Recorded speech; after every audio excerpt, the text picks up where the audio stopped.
You are listening to last month's Patreon Party People podcast, which goes up for free on a 1-month delay.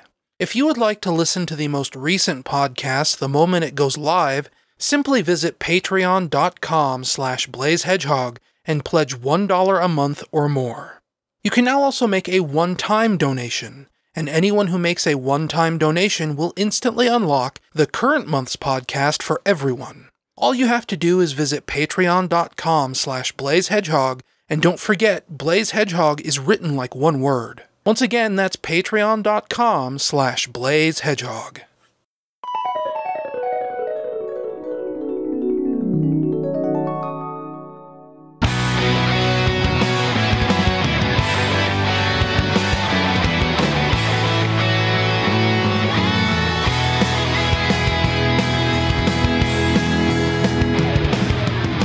Greetings, this is the Patreon Party People podcast. It is April the 5th, 2017, and I am, of course, the owner and host of this podcast, Ryan Bloom. Hi everyone, how you doing? I feel like that's becoming like a signature way I start these episodes, is asking people how are you doing? And then, of course, nobody can answer me because this is a podcast, but hello.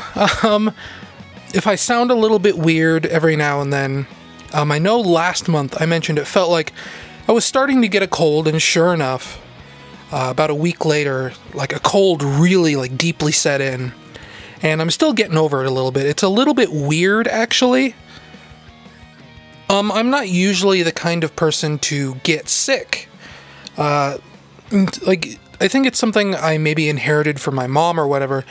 We usually would only get sick like once every 15 or 20 years, like seriously. But what was it? Last year before that, a couple years ago, I got this really bad flu, like the kind of flu where, you spend 3 weeks in bed, that kind of flu.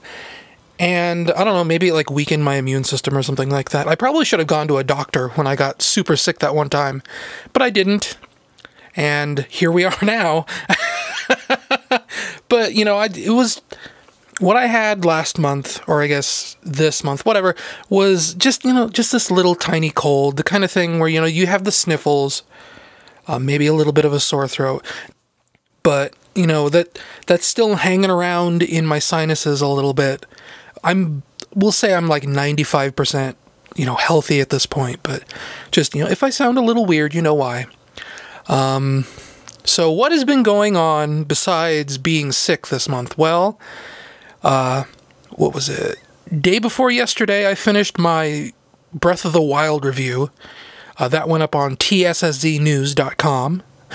I think the final playtime counter, like as I finished my review, probably read about 140 hours played, which, is quite a lot, let's say.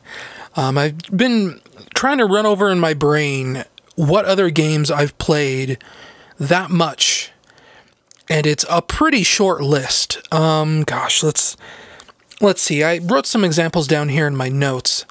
I remember, like, something I wear as like a badge of honor is Final Fantasy VII. I put more than 100 hours into that game, but that took me probably like over a year to do. Obviously Minecraft, I've talked about here and there about how it kind of scares me to play Minecraft because I enter like this weird sort of trance state almost, I call it, where, literally I'll boot up Minecraft and I'll think, okay, I need to go get something to eat, like I need to go eat breakfast, I need to go to the bathroom, and then suddenly it's like 9 or 10 hours later, and that's not a good way to play video games. So I've probably put, hundreds of hours into Minecraft, because every single time I play it, it's just like, it's my whole day. Sometimes it was like whole weekends, whole weeks. So, I don't play Minecraft anymore for that reason. And then I guess the third example there would probably be Phantasy Star Online. I do remember Phantasy Star Online obviously has like an in-game playtime counter. And I do seem to remember that when Phantasy Star Online was so big with me and my friends, we played version 2 on the PC together. I do remember putting in a good 70 to 80 hours a week on that game for at least a month. So that's probably comparable to Breath of the Wild. But no single-player game, let's say, has ever really gotten its hooks into me quite like Breath of the Wild did.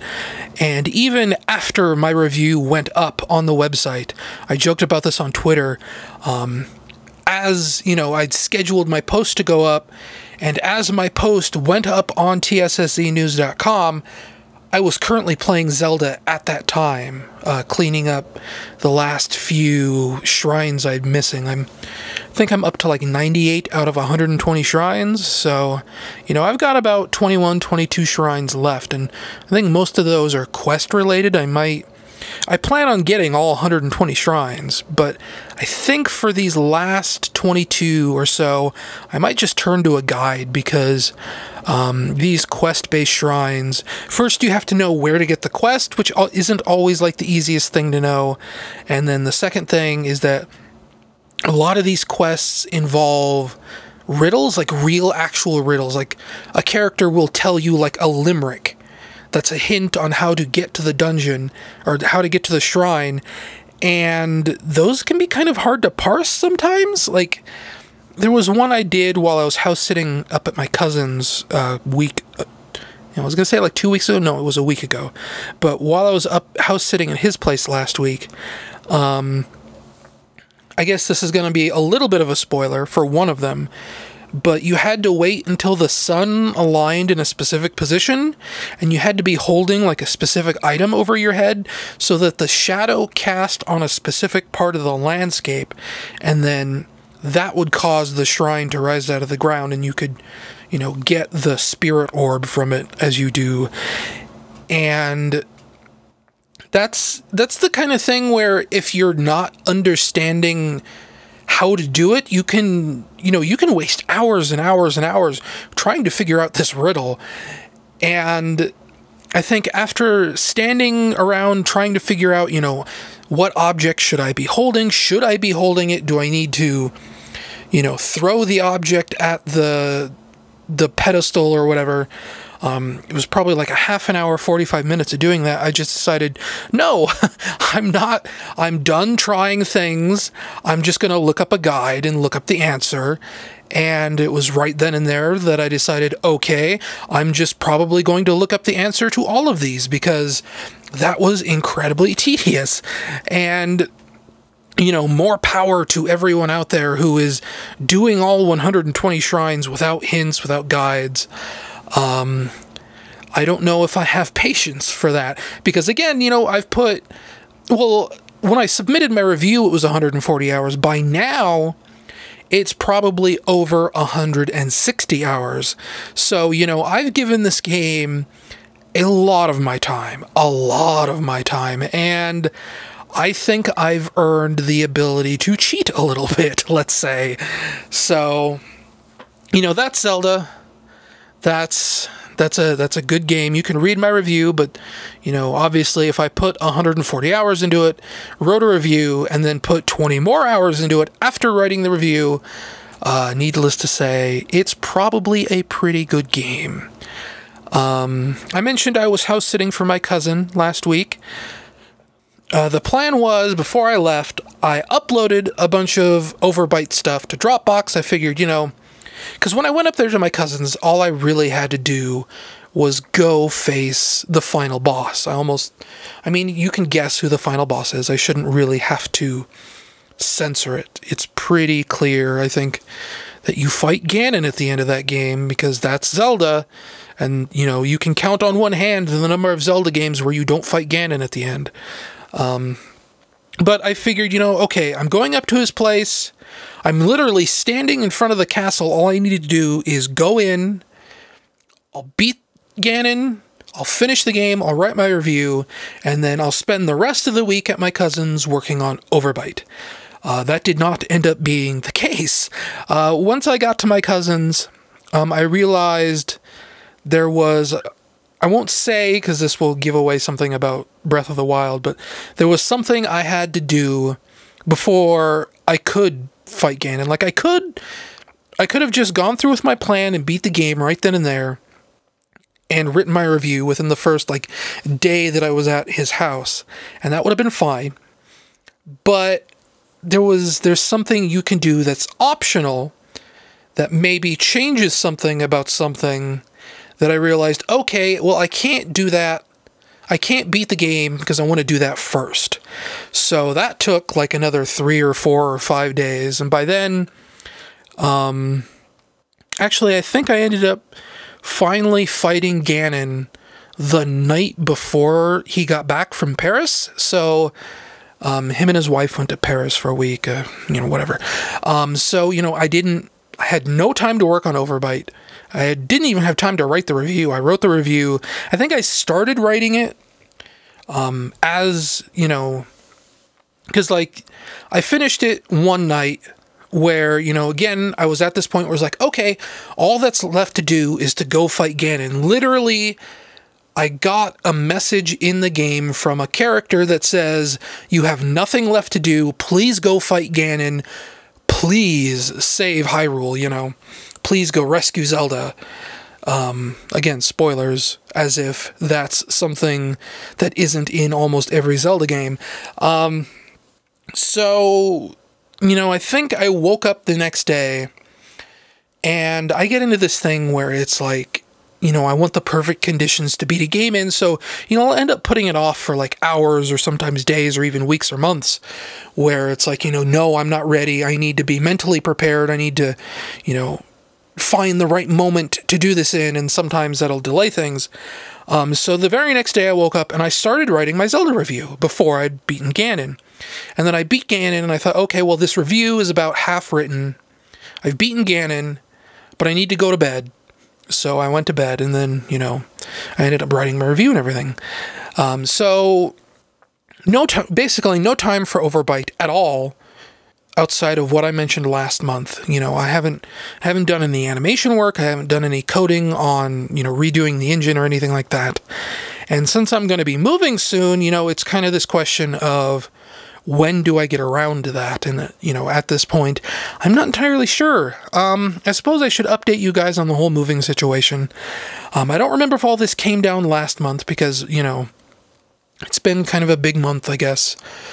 The last podcast I did, it feels like it was ages ago at this point, because I put 160 hours into the Legend of Zelda since then. But right now, the way the plan is looking, my brother is coming out in 2 weeks to pick up the first load of stuff from our house.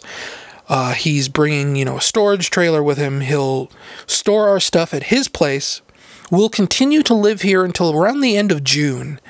And then once the end of June hits, then we'll pack up the rest of it, which is, like the computers, the televisions, day-to-day stuff that will stay here until June when we move. And then, June comes, we'll pack it up and we'll move out to Nevada like we're supposed to. So, I'm going to be here for a while. Hopefully there will be a podcast in April, May, and June. July is where things get up into the air. I don't know if there'll be a podcast in July. And hopefully before August, we'll be in a new place to live. So that is currently what the plan is looking like. Excuse me. Looking through my notes here. Even though I haven't worked on Overbite, I continue to maybe not be able to work on Overbite just because of it's hard to focus when, there's a lot of stuff in this house. We've lived here for 24 years. I think at the end of 2017, it will be 25 years. So, there's a lot of stuff to sort through, a lot of stuff to sift through. A lot of clutter. This is a very cluttered house. So, after a certain point, once I start packing, once I start figuring out what I need to bring with me to Nevada, I don't think that's really going to leave much time for literally anything else. I might get a video out here or there. I've said for a while now, I'm working on a Knights video. I have another video all scripted out and ready to go. There was another video on top of that that I wanted to do. I'm thinking of like scripting a fourth video here. I've got all these scripts just kind of piling up all of a sudden.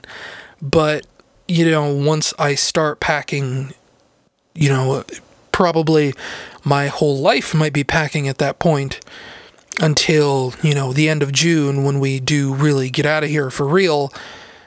And then the whole process of unpacking starts. And, basically I'm starting to feel real bad that I'm probably not going to release Overbite in 2017, because if I miss Halloween this year, then, I don't know about releasing that game for like Christmas or, March 2018, let's say. That would feel weird to me. So I don't know. The future of a lot of stuff in my life right now is incredibly uncertain. So we'll tackle things as we get there. Lots of things are up in the air right now. The future of Overbite is up in the air right now. But I also feel like I need to get on it because Steam Greenlight is going away soon. And I assume that with me being in this limbo of being approved for Greenlight but not necessarily signed up to publish through Steam yet, because, there's this whole thing with like a bank account, and I don't have like a real bank account yet still after all this time. I'm 33 years old. I don't have a real bank account because, I've had other intermediary measures. I've had, debit cards. I've had a PayPal account. I've never really needed a real bank account. That's just the way it has been. But Steam requires a bank account. So I haven't basically gone through the process of setting myself up to publish through Steam yet. I've been approved for Greenlight, but then you have to go through this actual process where you fill out all these forms and it's tax documentation and things like that, and they ask for bank information, and I don't have bank information. So with moving soon, I feel like I should wait until I get to Nevada before I pick a bank, but that won't happen until June. And there was talk that all this Steam Direct stuff, all that Steam Greenlight would be going away in March. So it's just this kind of big mess where, I need to get a move on, but I don't know how soon I can get a move on. But that's Overbite for me, I guess. That's Overbite for you. That's Overbite for everyone. Point is, Overbite is in a weird place right now, but rest assured, I definitely feel the game development itch right now. All I've wanted to do for the last week is do some game development, to the point where it was either last night or the night before. I was watching a YouTube video. I think people used to call him Sardius. Now he's known on YouTube as the Adventure Pals. It's him and his wife. They do a Let's Play streaming thing. He did a stream of him doing a 1-credit clear of Ghosts and Goblins for the arcade. And I was watching that, and to a certain extent, I think of my own game, Draconian, in the context of Ghosts and Goblins.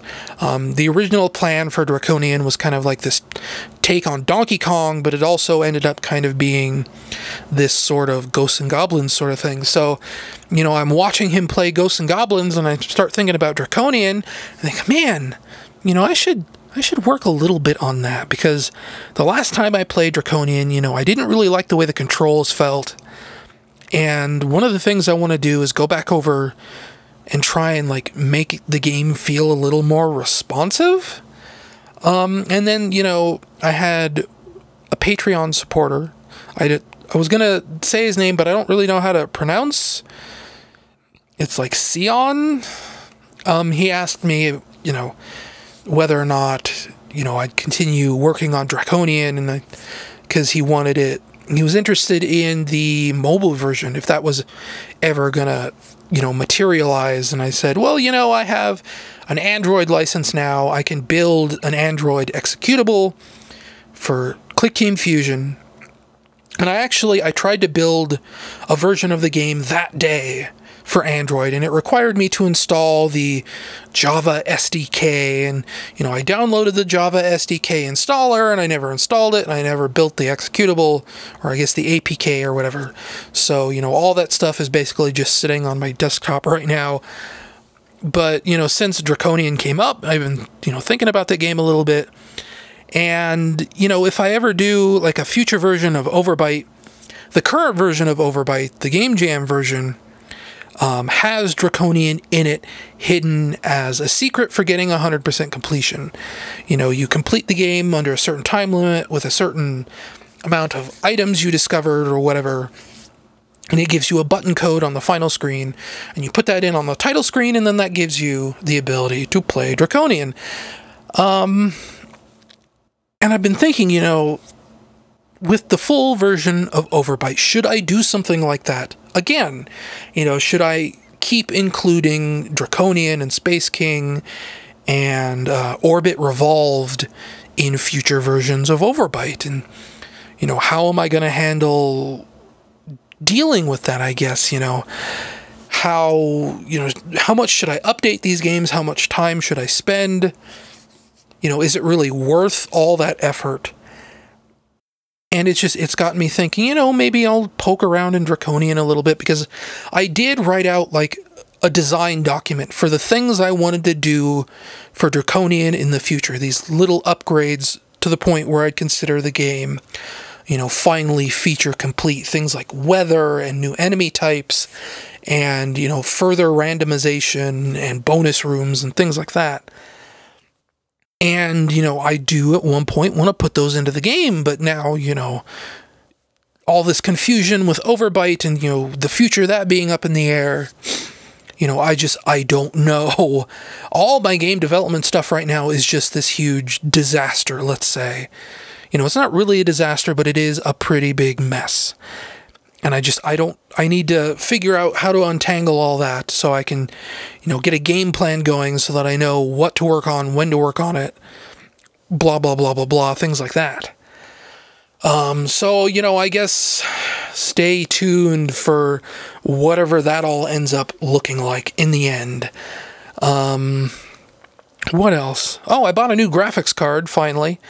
You may have known that when I built my new computer, it was last June, so almost a year ago. Every single part of the new computer was brand new, fresh off the shelf, except for the graphics card. The graphics card was a hand-me-down from a friend. It was an old Radeon HD 6970, which in its era was a very good graphics card. It was like $400, like super top of the line, a really, really good graphics card.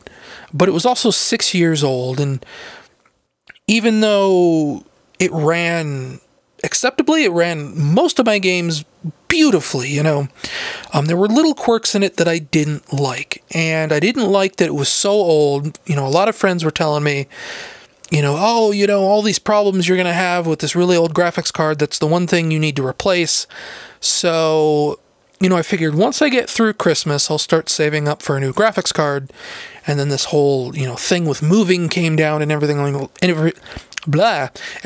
that, happened. And then the news came down a few weeks ago that, we're not moving until almost July. So I figured, okay, I've saved up the money. I didn't want to spend it until after we'd moved to Nevada, but since we're going to be here for at least another 2 to 3 months, I'm just going to buy the graphics card now and deal with the consequences later. So I bought a GeForce GTX 1060, which is about $250 for a graphics card, which is a lot of money.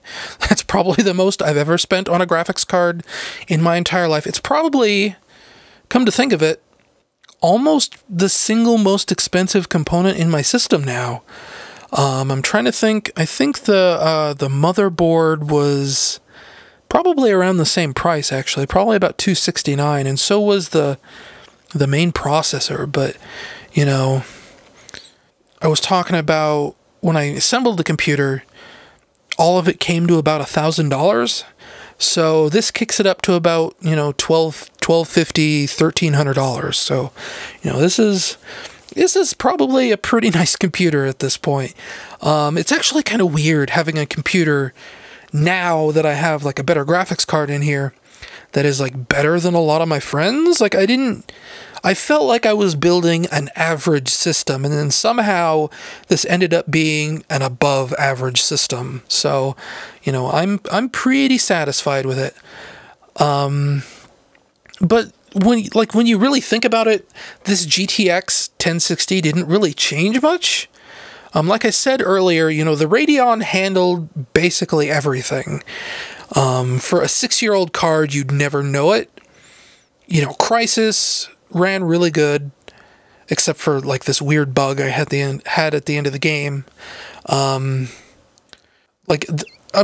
trying to think what, like, because the problem with my PC games is that I don't really have very many new games. Like, I complain that I get a lot of games on Steam, and that's true, but that's through like Humble Bundles. So these are like, you know, not very demanding indie games. These are like 4 or 5-year-old PC games, things like that. So most of everything that I own just ran really well. Like Distance, which is this kind of they call it like a racing survival game, that ran basically 60 frames per second locked. Sonic and All-Stars Racing Transform, 60 frames per second locked. Dirt 2, Dirt 3, again 60 frames per second locked, things like that. But there were edge cases. There were games that didn't really work right, like the Resident Evil 7 demo. I don't know if any of you saw my tweets or anything about this, but, you know, on my Radeon card, there was this really, like, nasty lighting bug where the inside of the house was just too dark to see, at least in the Resident Evil 7 demo that they put out, the beginning hour demo. So that was broken on my Radeon card. Like Need for Speed Most Wanted was broken on my card. Well, not Need for Speed Most Wanted, it was Hot Pursuit. Hot Pursuit was broken on my Radeon. Like, there was this really awful stuttering, especially on like older models. Things like that. You know, every now and then you just run into this game that didn't work right. And then there were instances where like new games, like super new games, like 2016 games, were having trouble working. Like Doom 2016, there was that brief period of like a month, right, where you could play a demo for Doom 2016. And on my Radeon card, that caused like all kinds of like weird texture problems. It was like a MIP mapping error or something where like there was basically like this black line in the environment where you could see textures draw in. And that wasn't there on nVidia cards. It was only like a problem with Radeon cards. And, you know, id Software games have this whole like legacy of problems with Radeon cards anyway. And on top of this like weird texture problem, it kind of ran like crap.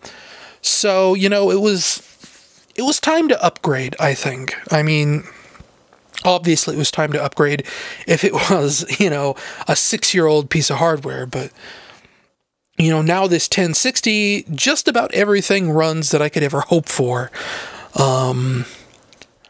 Like, oh gosh, let's see, what all have I tested?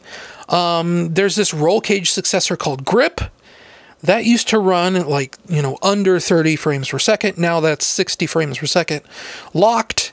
Crysis, obviously, I think before I could run Crysis on all high settings, and now I can run it on all ultra settings. Resident Evil 7 obviously displays the way it should. Need for Speed Hot Pursuit runs exactly the way it should. Again, 60 frames per second.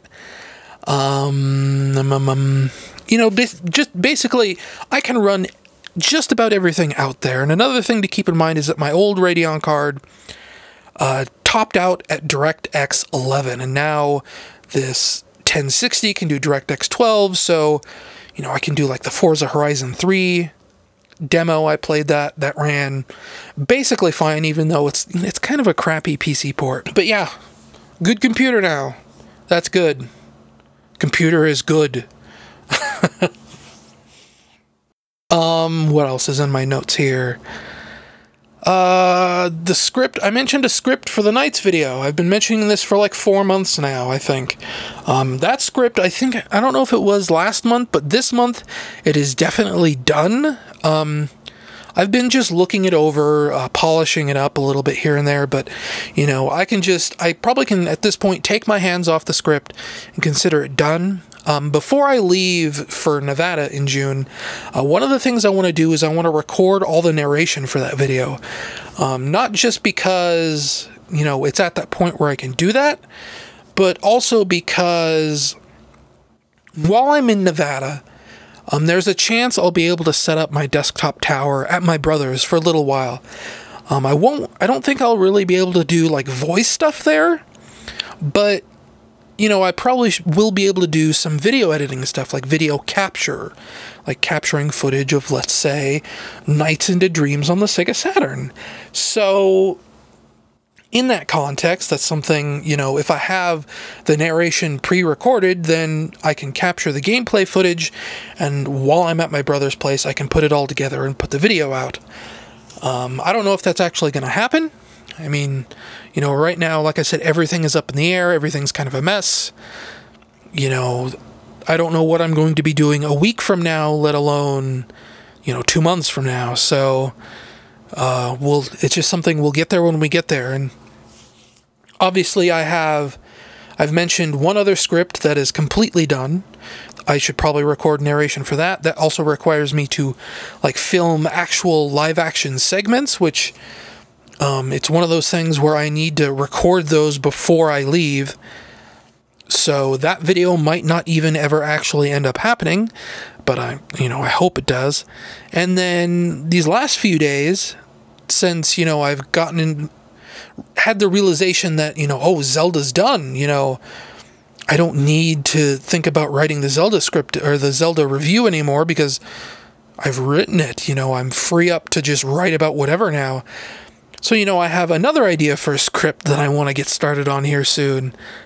I guess I'll just straight up say it. It's for Jurassic Park on the Super Nintendo. That's a game that I've wanted to do an episode of Better Late Than Never video games on for like 3 or 4 years now.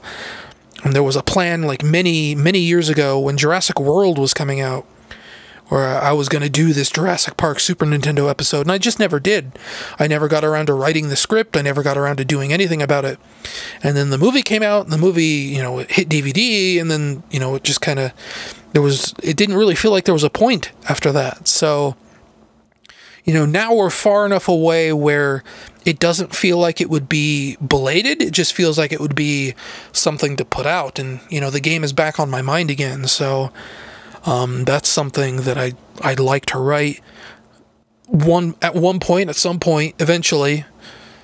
So, you know, I've got scripts on top of scripts that are just piling up, waiting for me to talk over them, I guess. Waiting for me to read them on mic. And something else I want to be trying here, is the idea of doing reviews as a podcast.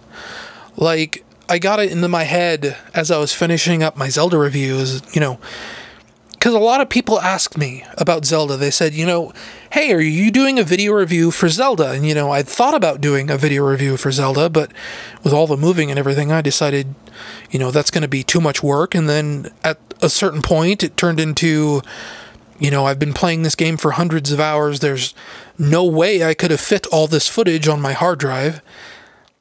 But, you know, what if I did a review? What if I read the content of my text review as a podcast? Would that be something interesting? That's something I'd, you know, look for that maybe here in a minute. Because, you know, I don't know, maybe that's something that I could do as kind of like an intermediary step. Because, you know, ideally what I'd really like to do is I'd like to do video reviews for every single review I put out. You know, if it was up to me, if it, you know, didn't take so long and takes so much effort, every single review I'd ever write would be a video review. But, you know, obviously I can't capture footage of 3DS games. I can't do this. I can't do that. So it would be nice to have a step where I could still put out a mixed media review, I guess, where it was more than just text, but less than a full video review. So, you know, maybe a podcast, a review podcast would be cool. I don't know. So we'll find out.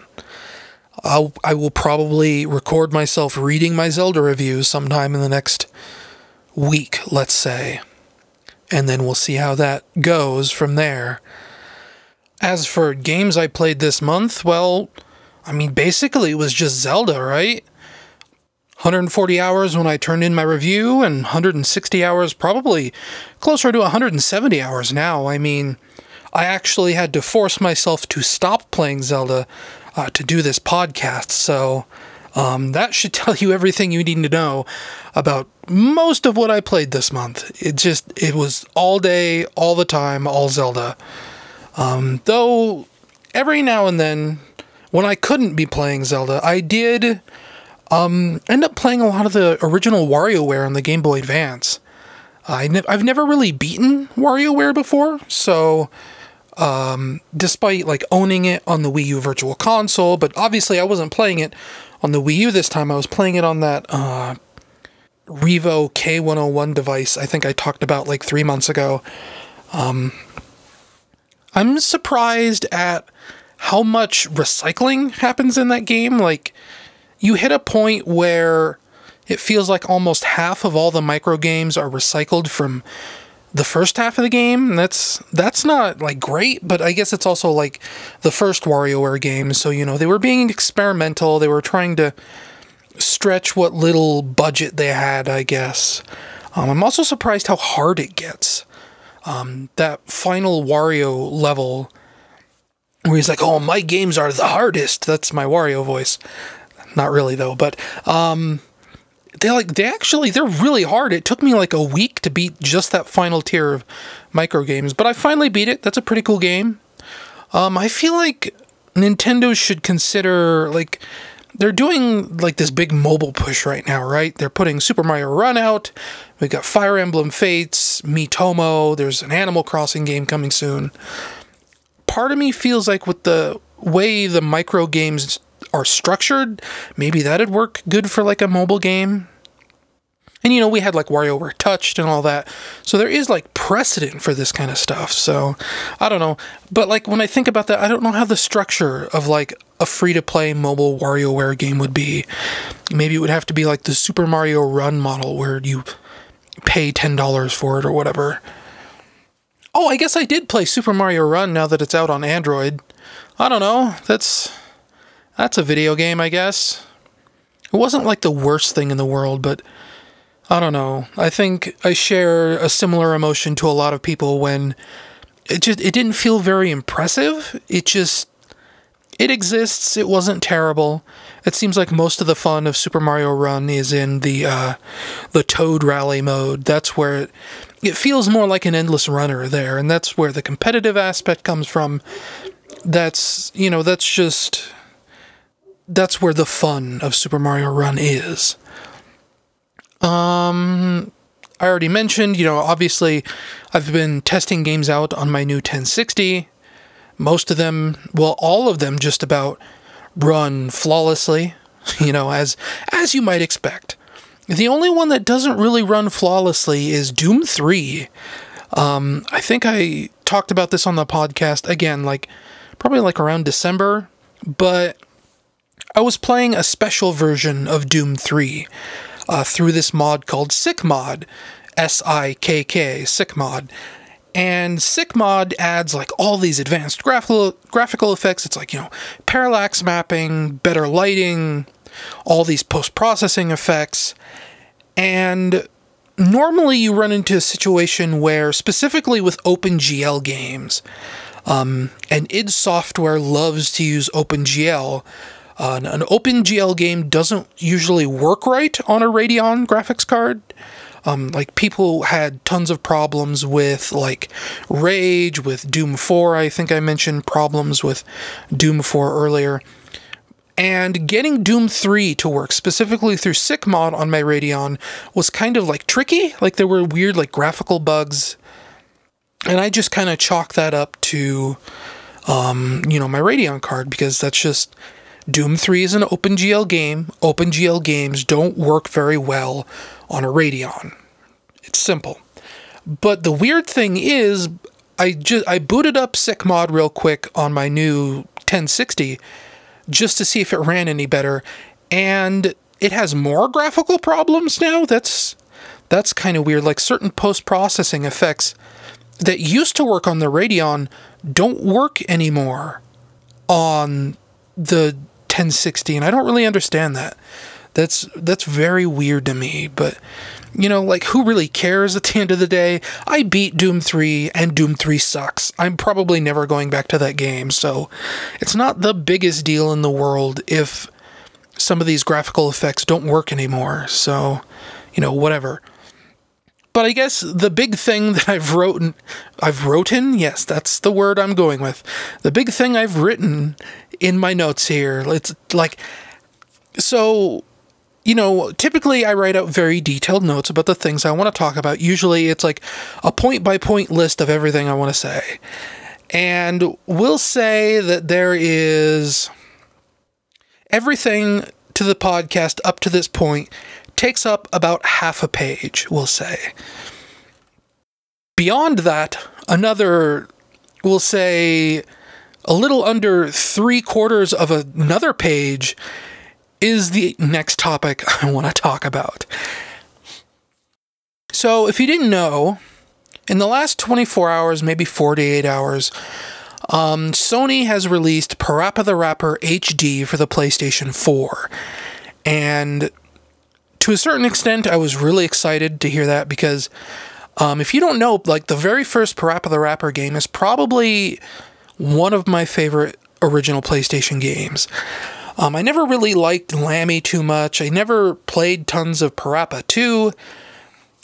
The thing that I really like about the original Parappa the Rapper is it's not trying to be weird, I guess is the way you put it. It's kind of like a fairly normal story. You have Parappa himself, who's this kind of average sort of dorky guy who's trying to impress this girlie like Sunny Funny, and there's kind of a rivalry aspect with Joe Chin. And, it's seen through this kind of weird, wacky lens of Parappa's world, where, Sunny is this talking sunflower, and her dad is a potted plant, and his best friend is a donut-eating teddy bear, and things like that. But it's still fairly down to earth, Parappa has to get a job. Parappa has to get a license. Parappa has to bake a birthday cake for Sunny. Things like that. It's all normal. It's all down to earth. And with Lammy and Parappa 2, they get kind of a little too wacky on purpose. They kind of lean into the fact that people thought the original Parappa the Rapper game was weird, and that tone kind of rubs me the wrong way. But anyway, Parappa the Rapper 1, one of my favorite PlayStation games. It's one of those games where it never really became an issue of nostalgia for me, because if you know me, I tend to go back to my favorite games like every year, every 2 years. I usually do a yearly replay of Donkey Kong Country, Castlevania Symphony of the Night, Nights into Dreams, stuff like that. These are games that never pass into nostalgia for me because they're always fresh in my mind. They're always things that I've played within, we'll say, like the last 18 months. And Parappa the Rapper is one of those games. It's always fresh in my mind. So the HD update for Parappa the Rapper comes out on the PlayStation 4, and obviously the most basic emotion you can feel for that is excitement, because now there's an easier way to play Parappa the Rapper on a modern television. Parappa is kind of a rhythm game, right? And it's very strictly timing focused. So if you hook your PlayStation up to a modern television, there's going to be the issue of input lag, because your TV has to take the low resolution image, the 480p or even in some cases 240p image, and it has to blow it up to HD, and doing that takes time, and that introduces input lag, and it also makes the image quality look kind of grungy and bad and all this other stuff. So it's not been easy to play Parappa the Rapper on a modern television, and the PlayStation 4 version presumably is a way to get around that. Now, everyone can play Parappa the Rapper. But an article came up today. Here, let me see if I can find it. I had it up earlier, and then I actually had to walk away from the computer for a little bit and, you know, shut everything down and everything. So, just give me a sec to find this. Chris Kohler, he used to work for Wired. Now he writes for Kotaku. He wrote an article for Kotaku called "We're So Happy Parappa the Rapper is Back to Frustrate Us." And the weird thing about this article is it's kind of this like double-edged sword or like backhanded compliment, I guess, where Chris is like praising how much he loves the characters and the world and everything of Parappa the Rapper and how he has, you know, all this Parappa the Rapper merchandise and, you know, he's setting this up like, oh, you know, I'm the world's biggest Parappa the Rapper fan or whatever, only to say how much he doesn't like to play Parappa the Rapper. He talks about it like Parappa the Rapper has always been this really frustrating game for him. And specifically, he's talking about the PlayStation 4 version in this context. Here, let me just like read a little blurb he writes in this Kotaku article. They're talking about how it's a rhythm game and how, you know, difficult that can be. This is Chris talking. You sure as hell can't just listen to the rap, because I'll play the stage and Parappa's lines will sound absolutely perfect to me, and then I'll fail that line. And then I'll play the same line and it'll sound all off the beat and garbled, and I'll get a cool for my improvisation, and that last part has air quotes over it. So basically what he's saying is that he's trying to play Parappa the Rapper the way you're supposed to play it, and it's failing him for that.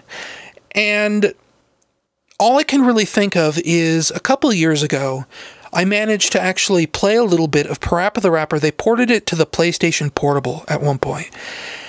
And when I played this PSP version of Parappa the Rapper, I couldn't believe like how suddenly I was really bad at the game. I thought maybe it was just me, you know, maybe I was finally getting rusty at Parappa the Rapper.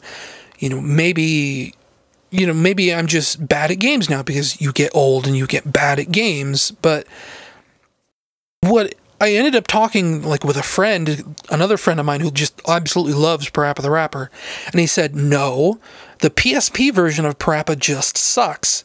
They messed up all the button timings. It's a garbage version of the game. And now what I'm thinking of from what Chris Kohler is saying on Kotaku about the PlayStation 4 version of Parappa the Rapper is that maybe they just ported the PSP version to the PlayStation 4?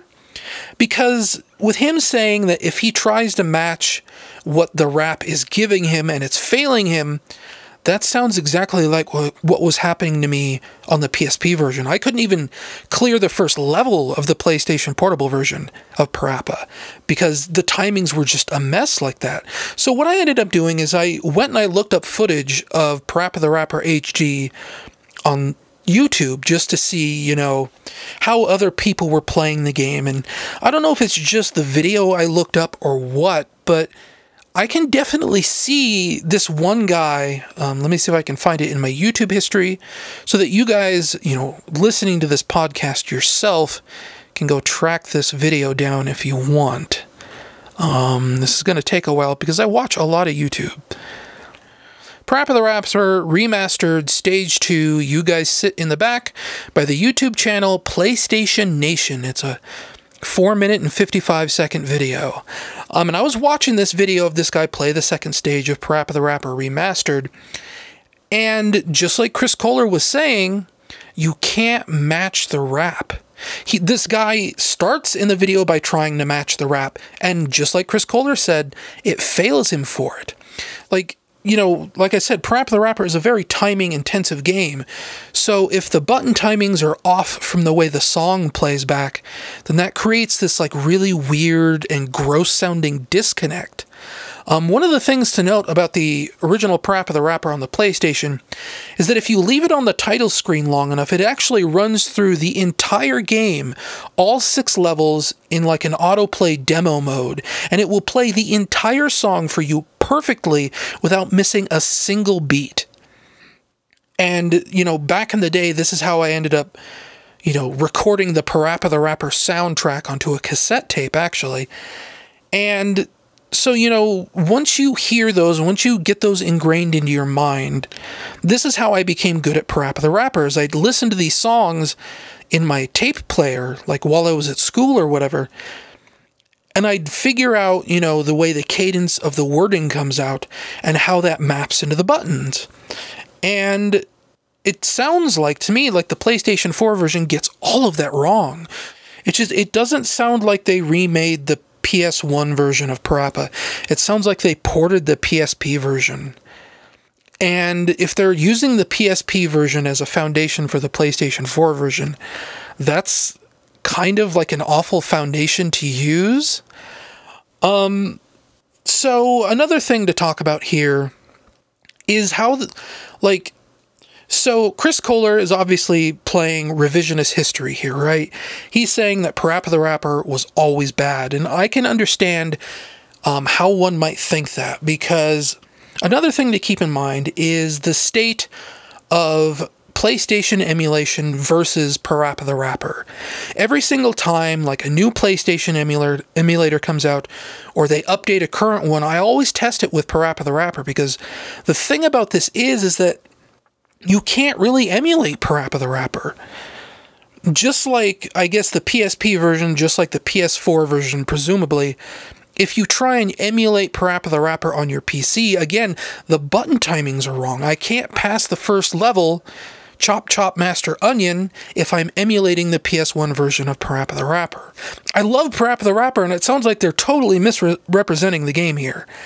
But basically, what I'm really trying to get down here and say is that for some reason, whatever reason, there's like a deeply embedded quirk in the original PlayStation hardware that Parappa the Rapper apparently relies on that nobody can get right.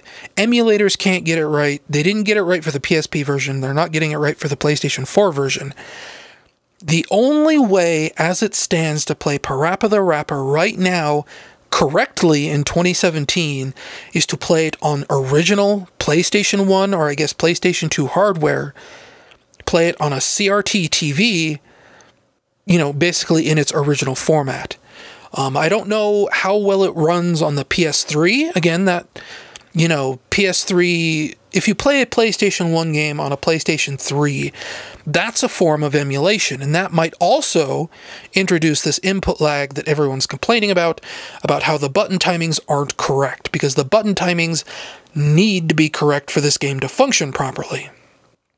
And, like, people will talk about, oh, you know, it's just display lag on an LCD TV. Of course it's going to be a mess. And I don't think that's entirely true either, because I actually have a standard def capture card, this EasyCap 2.0. It's what I used to capture all my old YouTube videos from. And I can plug that into a modern PC with an LCD monitor, and I can play Parappa the Rapper just fine through that. Even though, technically speaking, the capture card probably introduces a little bit of delay, and the LCD monitor probably introduces even more delay on top of that, but apparently not. Apparently that doesn't matter, because I can still play Parappa the Rapper on original hardware, through a capture card, through an LCD monitor, and it's fine. But I can't play it, again, on the PSP or, you know, I don't have a PlayStation 4, so I can't actually say for myself how this feels on the PlayStation 4, but based on the video, based on what Chris Kohler is saying, it really does sound like the PlayStation 4 version of Parappa the Rapper is just as messy as, you know, all the other broken versions of the game that are out there. So, you know, basically, if you're gonna buy Parappa the Rapper on PlayStation 4, maybe think twice. If you've already bought Parappa the Rapper on PlayStation 4, and you think, you know, wow, this game is suddenly super difficult, just be aware that it might not be the best representation of Parappa the Rapper available. Well, not even necessarily available, because, you know, I don't think you can just run out and buy a PS1 and a copy of Parappa the Rapper and just have it work. Like, I'm probably fairly lucky in that respect. I still have an old CRT TV from when I was back in high school. It still works. It's still hooked up in my bedroom, all that fun stuff. So, you know, I can still play retro games on a retro display and have no input lag, if that even matters at all. But yeah, it's a real bummer to hear about that because, you know, I feel like there's been a little bit of push for this HD remaster of Parappa the Rapper where people are saying, like, you know, oh, you know, if it sells really, really well, maybe we'll get Parappa the Rapper 3. And now, you know, Parappa the Rapper remastered might actually be kind of busted and kind of bad and maybe not worth playing. So, you know, that's a bummer. That's a real big bummer. Maybe one day I'll actually own a PlayStation 4 and I'll buy Parappa the Rapper remastered because let's be honest, even though I just spent the last, 20 minutes rambling about how the PS4 version of Parappa the Rapper sounds like it's probably kind of busted, if I get a PS4, I will probably buy it because I'm a Parappa the Rapper fan. I have a Parappa the Rapper poster hanging up in my bedroom, one that came with the game when I got it in 1997 or 1998. I don't know, one of the two. Like, Parappa was a game I got with my PlayStation originally for Christmas. With everything else, I got, Final Fantasy VII, Crash Bandicoot, Parappa the Rapper, the very first Oddworld game, Rage Racer, and, what was the last game? I feel like I'm forgetting something. I think it was like Casper the Friendly Ghost, if you can believe that. So, you know, Parappa the Rapper is important to me. And, you know, just hearing it busted up like this is gross. It deserves better. But I guess that's the wrap. That's the end of this podcast for today. Though technically it is tomorrow because, like I said earlier, I started recording this podcast yesterday morning and it is now 3:55 p.m. the next day. So thank you all for listening to this month's podcast. I guess I'll see you guys next month, hopefully.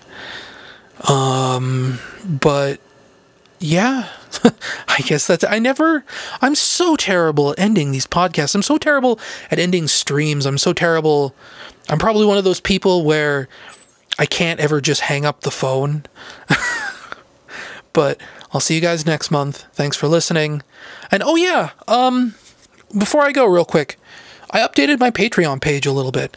I rewrote the description to be a little bit more simple. I tweaked a few other things. So if you haven't checked it out recently, maybe check out patreon.com/blazehedgehog.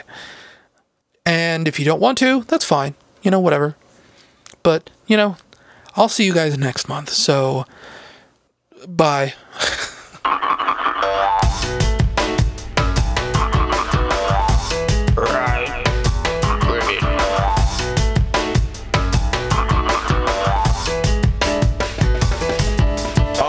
In the flea market so early.